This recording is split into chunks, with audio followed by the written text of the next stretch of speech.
بوی سیگارت باز تو دماغه.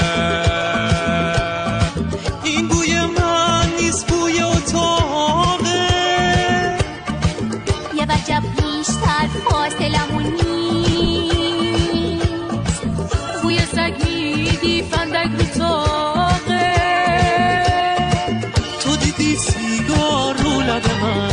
ندیدم اما میدی بوان. فندکم هستش مال حسن. من خودم ختم و خفن.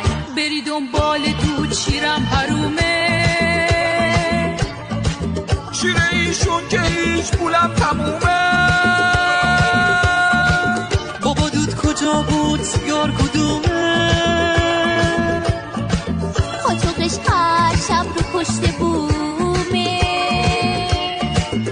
چی؟ خودم واسه خود بسترم. بریم رو پشت بوم ببینم چه خبره.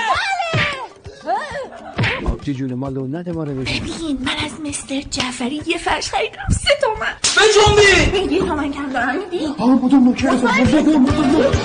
مامان و بابا شوخی بسته، داداشم پاک و مقدسه. این همه تهمت زدی به من. خب دوست دارن